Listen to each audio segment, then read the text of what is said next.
The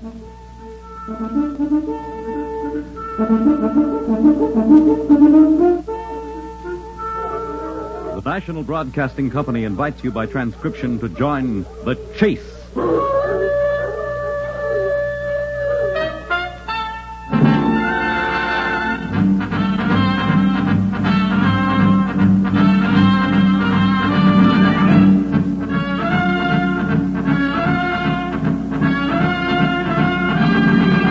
In the animal world, there is the hunter and the hunted, hound and fox, hawk and sparrow, chicken and worm. We in the topmost species have also joined the hunt. But who is to judge precisely which of us are hounds or foxes as we enter the chase?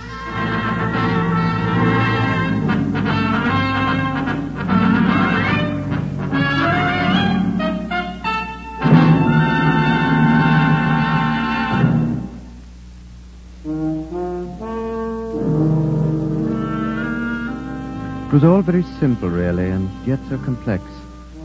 A nightmare with farcical overtones. The laugh, dear chap, was on me. And I must confess I failed to find it amusing.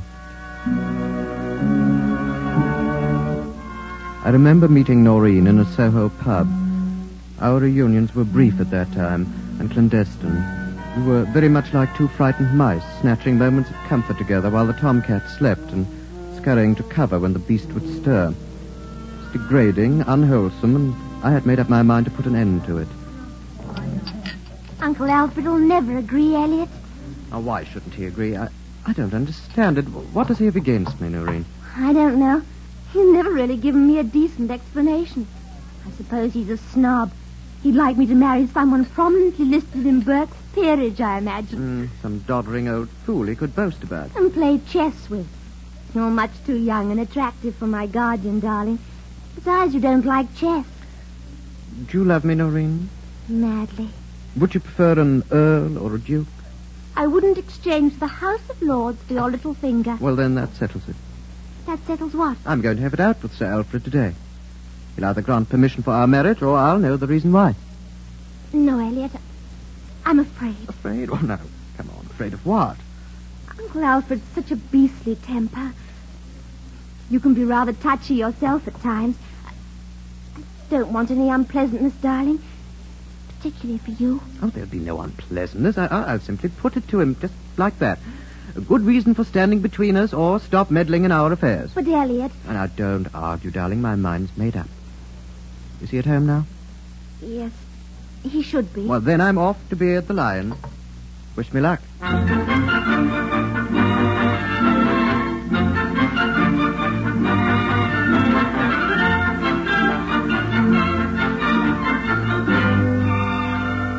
The Ainsley house was near Grosvenor Square, a rather large, forbidding place that had been fashionable in the Edwardian era. I never liked it to begin with. And it took on an even stronger aura of seediness and disrepair as I stood before the door on the verge of what would be a sordid and uncomfortable scene at best with Noreen's legal guardian.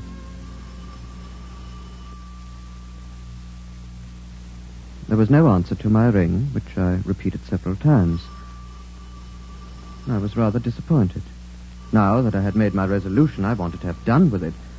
But it soon became apparent that the house was empty, and I reluctantly started to turn away. It was at that point I first noticed the blood on the outer doorknob. I realized then that the door was ajar, and as I pushed it open and stepped inside the narrow hall, I had a premonition and a sudden, almost overpowering impulse to flee. At that moment, I reached Sir Alfred Ainsley's drawing room and saw him sprawled out on the floor near the telephone with a 12-inch carving knife protruding from his chest.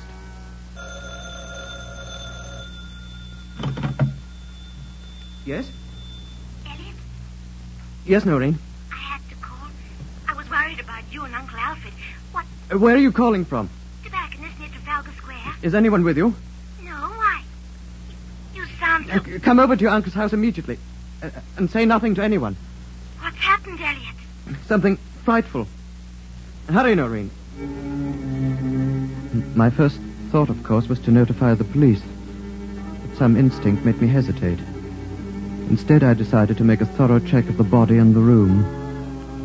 And what I subsequently discovered was enough for me to thank my lucky stars that I hadn't called the authorities. Uncle Alfred, it's horrible. I found him lying here like that just before you phoned. Well? Well, what? Do you believe me? Believe you? Darling, do you think for one moment that I even imagined you could do a thing like this?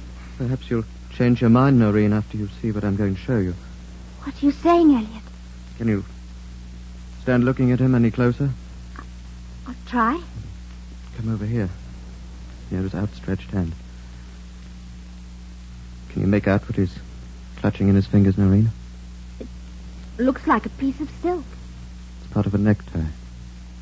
Ripped from the bottom. A necktie? Mine, Noreen. What? It was a particular pattern, very unusual. Come here to this desk for a moment. I want to show you something else. What is it, Elliot? There's a letter here. Evidently written by your uncle before his death. It's in plain enough view, isn't it? Well, The letter warns me in no uncertain terms to keep away from you. It refers to me as a hot-headed scoundrel and suggests that I'll be turned over to the police if I cause any further trouble.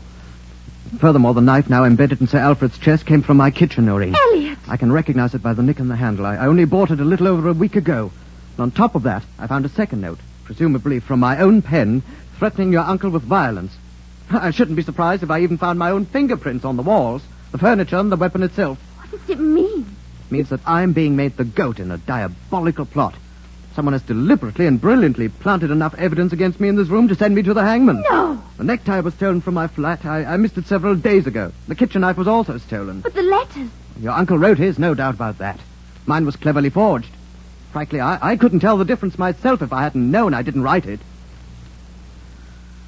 Some genius has gone to great pains to arrange a tight little frame around my neck, Noreen. As tight as a hangman's noose. Who? I don't know. But I'd better find him before the police find me. We could destroy the evidence. I doubt if that would help. This was planned too cleverly, and it's probably just the beginning. There must be more of it around the house. Perhaps hidden in my rooms. Or sent to the police. Besides, I was seen coming in here just now. By whom? Sir Alfred's neighbor. He was leaving his house as I rang his bell. He had a good look at me. What shall we do, Elliot? In spite of all the evidence and everything, you still believe I'm innocent? Darling, I love you. Isn't that enough? I'm sorry about Sir Alfred. That doesn't matter now, Elliot. I was fond of him, in spite of his pomposity. Really thought he did everything that was best for me. But he's dead, Elliot, and you're alive and in great danger. Where can I start? How can I even begin to look for this villainous cutthroat? Why should I have been made the scapegoat? Who is he? Where is he?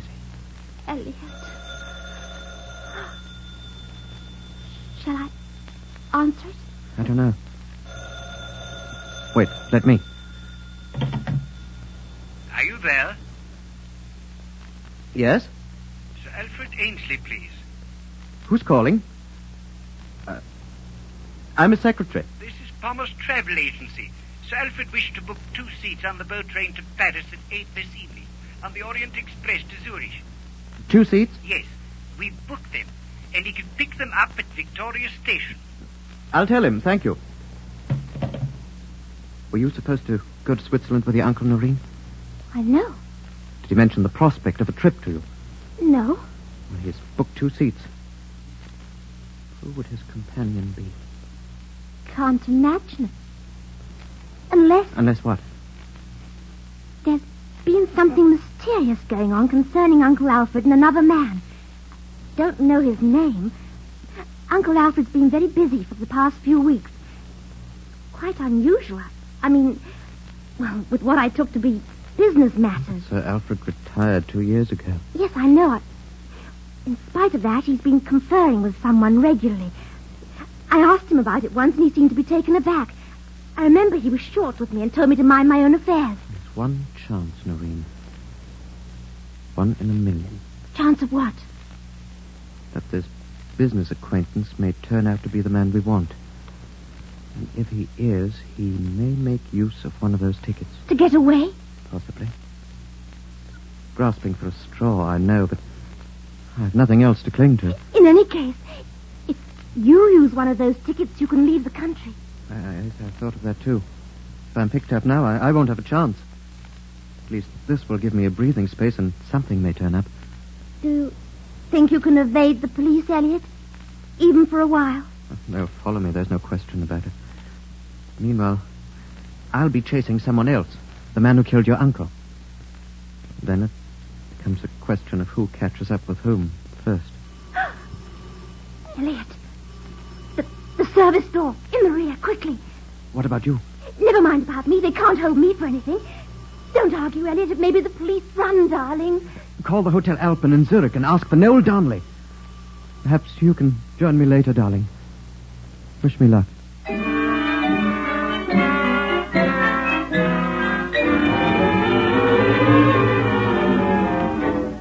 The seats were reserved in a first-class compartment, numbers 1 and 3 facing each other. I'd left ticket number 3 at the station for my companion. When I entered the train, the compartment was empty, but just before departure time, my fellow passengers arrived. The first to enter was a woman, an American, evidently, judging by her clothes. And the second was an elderly gentleman who supported himself with a cane. I watched this chap from the corner of my eye, wondering if he was my quarry. But just as the train started to move, a burly fellow with a pipe in his mouth walked into the compartment and settled himself in seat number 3.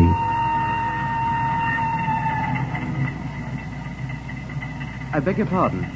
Aye? Do you have a match? Match? I think so. Now, where... Aye, here they be, by gum. The accent was Yorkshire. The hands were large, the eyes were bulgy, and the jowls hung loose. The thing I noticed that made my heart take an extra beat was the small automatic revolver tucked inside a shoulder holster, revealed for a fraction of a second as his coat bulged open when he leaned over to offer me a light. Terrible. Sir? This here crime wave in the news. By gum, it's terrible. Another chap was done in last night, butchered like a bloody goose. You mean a murder? Aye. They caught Ruddy Killer, though. Turned out to be poor man's business partner. What's this country coming to, I wonder? I wonder, too. Well, I'll be away from it all in a day or two, resting myself in a little chalet where a man can find some peace and quiet. You're on a holiday? Aye, first one in 2 years. In Switzerland, I take it. How do you know that? You mentioned a chalet. Ah, so I did. But it's more likely it'll be a small hotel. I don't think I could afford to rent a house of my own. Well, where are you bound for in Switzerland? Zurich. And then? Interlaken. I've always wanted to see the Ruddy Jungfrau. My name's Spy, by the way. Herbert Spy. Mine's Darnley. Noel Darnley. Yeah, Darnley, eh? Huh. Something wrong, Mr. Spy? Wrong? With my name? Nothing wrong with it, chappie, as far as I can see. You on holiday, too? Not precisely, no. Business? Not unless. Switzerland? Yes. Ah, maybe we'll run into each other. I hope so, Mr. Spy. Yeah, funny. What is? I could almost swear I've seen you somewhere before. No. I don't think we've met. You live in London? Yes. You? My home is in Yorkshire, but I've been living in London now for some time. I see. Here. What's that on your coat? My coat? Here, on the bottom. Looks like a speck of blood. That's paint. Paint? Yeah, I was touching a piece of pottery in my flat. I must have brushed against the paint pot. Oh. Excuse me. Leaving? I want to get a drink of water. I'll go along with you. I can stand a drop myself. Pardon, ma'am. I'll just push through. Here we are. After you, Mr. Spy. This train's got a rock to it like a ruddy boat. The water caraffe's at the end of the car. Wow! Gerard, look at this. The train door's open. Some fool forgot to shut it. A man could kill himself by falling through that hole. Yes, it's dangerous. Reminds me of that poor Frenchman. What Frenchman? Oh, you must have read about him. He was traveling on the Paris Express when he was pushed. Through an open train door? That's right. It was murder, no question about it. Who pushed him? Nobody knows. They say he learned too much. About what? Oh, a little affair that took place in Montmartre. Girl was killed and he knew something about it. They followed the poor lad and shoved him out just as the train went into the tunnel. How horrible. Wasn't much left of him when they picked him up. Yes, I can imagine. If you lean over a bit, you can close that door. No, thank you. What's trouble? It makes me a little ill to look out this way. Yeah, let me, laddie. Yeah, that's better. Much. Well, here's our drink. Thank you. Oh, by God, water tastes like it's been run through coal mine. Shall we go back to the compartment? Come along.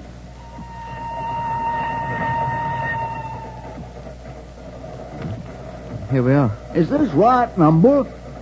Yes, of course. Odd. Now, what did I do with my ticket? Oh, Pardon me, madam. sorry, ma'am. Now, let's have a look at that ticket of mine. Seems to me... Is something the matter, Mr. Spy? What was your name again, chappie? Darnley. Noel Darnley. So you said before. He looked suspicious for a moment. I wondered if he could actually read my mind. Then I saw him glance up above my head to my suitcase on the luggage rack, where the initials, plain enough to see, were E.T. Darnley. From that point on, he buried himself in his paper, while I fixed my eyes on the darkness rushing by my window. Had I overplayed my hand so early in the game? And after an interval, the train roared into a tunnel as black as the darkest pit. And when we emerged into the gathering twilight, Mr. Herbert Spy, newspaper, pipe, and baggage was gone.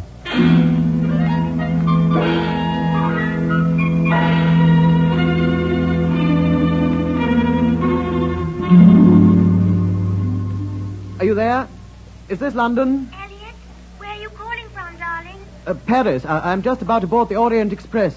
What's happened? Well, I think I found my man, Noreen. I lost him on the boat train, and I picked him up again on the platform when the train reached Paris. I'm staying close to him now, although he doesn't know it. I can see him from here, waiting at the gate for the train to Zurich. I'm going to join you, darling, in Switzerland. How are things getting on? Awful. It's been spread all over the papers. I've been questioned twice, but I didn't know exactly where you were, and they released me. Will you stay in Zurich, Elliot? No, I'm going on to Interlaken. I'll find you there. Are you sure you want to come? If I'm caught and you're with me... I don't care. I can't stay here alone any longer. I want to share the danger with you, darling. I love you so. The train gate's opened. I'd better go. Be careful you're not followed when you leave. Goodbye, darling. Goodbye. And wish me luck.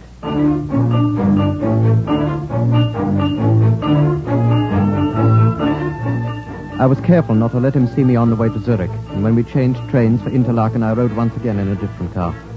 I was right behind him a few hours later as he entered the door to the Hotel Joch, perched like a birdhouse on a hill, with a mighty Jungfrau as a backdrop, an omen of terror against the sky.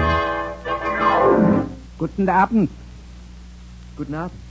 Do you speak English? Sprechen Sie English? Yeah, a little.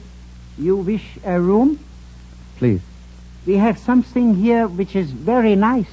The view is excellent. May I have your register?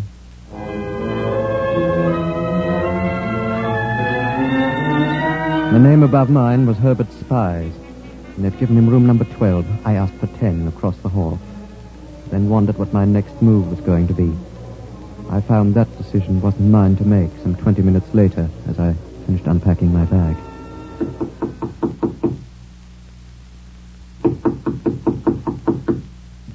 Come in.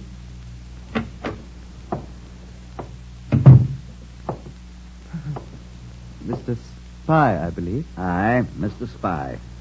This is a coincidence. Is it? Well, I mean, running into each other this way.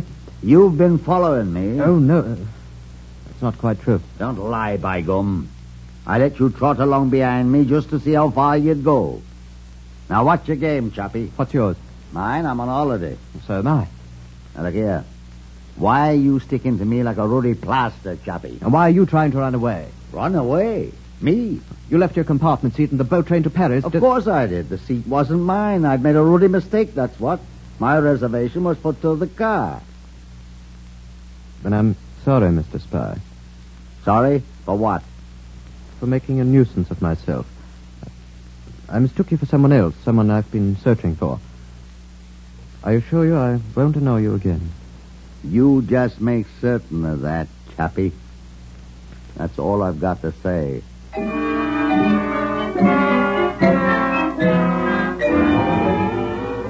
I was more convinced than ever now that Spy was my man. My time was growing short. I had to locate my evidence before Scotland Yard located me. In his room, perhaps there might be something. But he didn't leave it for the next 12 hours, and by the time Noreen arrived, I was getting a bit nervy. You're quite sure no one followed you, Noreen? Positive. And the London papers, what do they say? You've been marked, Elliot. There doesn't seem to be any question in their minds that... I'm set for the noose. Darling, we've got to do something. Yes, well, I intend to. Spy's our man, I'm sure of it. He carries a gun. He does? In this room, his luggage, there may be evidence, but sticking so close to it, I can't break in. I'll get him out, darling. You? How? A woman can manage those things, one way or another. I don't want you getting mixed up with Spy, Noreen. It's too dangerous. He's across the hall. Yes, but Noreen... Wait here.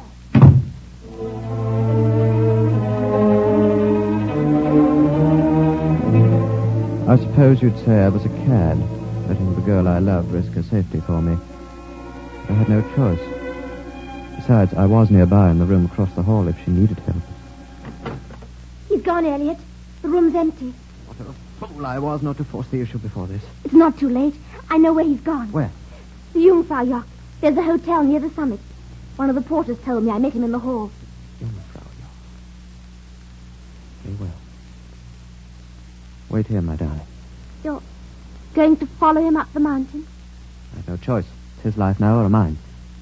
I'm going to see this through clear to the finish. Wish me luck.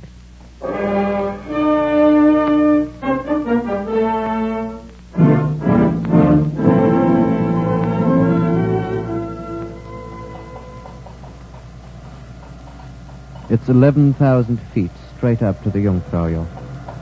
And you're carted to the top by the highest rack railway in the world.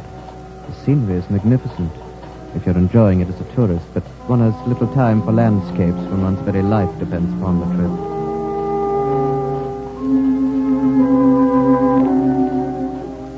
It was 4 hours to the summit. When I arrived, I had a bit of luck. As I was signing the register at the only hotel, I saw Spy walk into the restaurant for his dinner. I knew this was my chance to search his room. A pound note to the concierge procured me a pass key, and a few minutes later I was going through his luggage with a fine-tooth comb.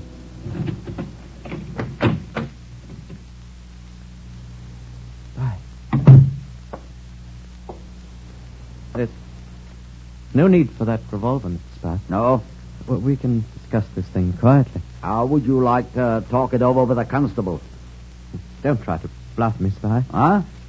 You wouldn't turn me over to a constable, and you know it. And why not?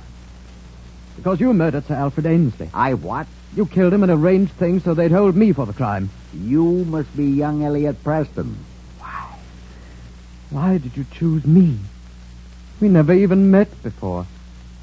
And how in the name of heaven were you able to steal those things from my flat and forge a note in my name? Preston, you're a fool. Am I? You shouldn't have run away. No. What would you have preferred me to do? Take your place on the scaffold? Can you read German? Oh, what's that got to do with it? You might have read the evening paper with the latest London news. I saw it while I was having my dinner. What news? You've been cleared. Cleared? It's a good thing for you I took my holiday before Sir Alfred's murder was printed in papers. Otherwise, my friend, I'd have put you in handcuffs before that train left the London rail yard. Handcuffs? You mean you're an officer? Scotland Yard. And Chappie, I am on a holiday. A boatman's holiday, it appears to me now. But you said I was cleared. How? What? Why? Simple enough. They managed to find the real killer. They haven't made an arrest yet, but they're getting close. And, whom are they looking for? Why, it... Mr. Spy.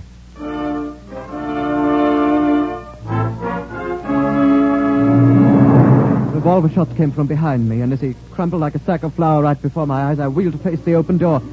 She stepped into the room, a gun still smoking in her hand. Noreen! Yes, darling. I'm so sorry. Noreen! It was you! Yes, darling. Who killed your uncle? And then arranged it so they'd look for me. Too bad it was wasted. I'd spent so much time.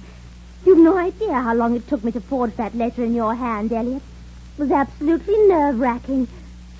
But they found you out. Yes. Evidently I erred in one way or another. Now it's my name that's in the news, darling. And poor Mr. Spy just paid with his life for finding that out. But why? Why did you kill Sir Alfred? He was opinionated. He said I was insane. Those 2 seats to Switzerland, darling. He was bringing me here to consult a psychiatrist. Then that was why you refused to let me marry you. He knew all the time that you were mad. Ridiculous, wasn't it? No. Far from it. You're ill, Noreen. Don't be silly. Give me that revolver. Don't come near me, Elliot. Give me the gun. One step further and I'll shoot. Noreen!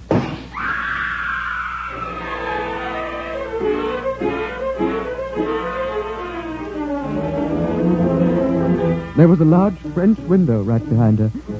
As she tried to step backward out of my reach, she lost her footing and tumbled through the glass. It was 11,000 feet, straight down. And I hid my eyes with my fingers as she hurtled back like a stone into the void. But as she disappeared from view, I almost thought I heard her voice as it reverberated like a frightful echo between the alpine peaks. Now it's your turn, darling, to wish me luck.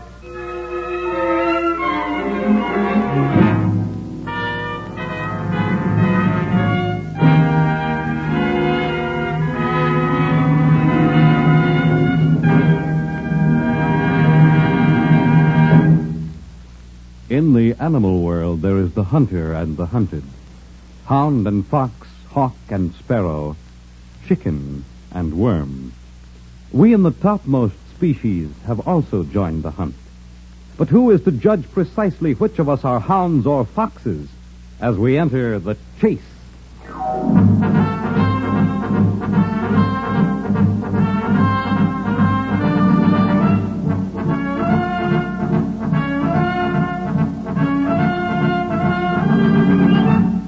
The Chase was created and written for the National Broadcasting Company by Lawrence Clee. Featured in tonight's cast were Joyce Linden and Lester Fletcher. Others in the cast were Horace Graham and Guy Rep. The Chase was directed and transcribed by Walter McGraw.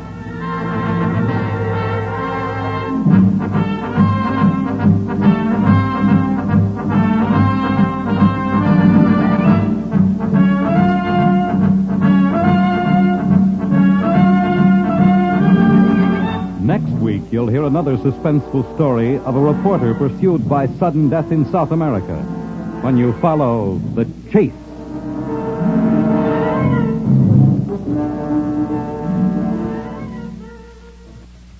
Next, it's First Nighter on NBC.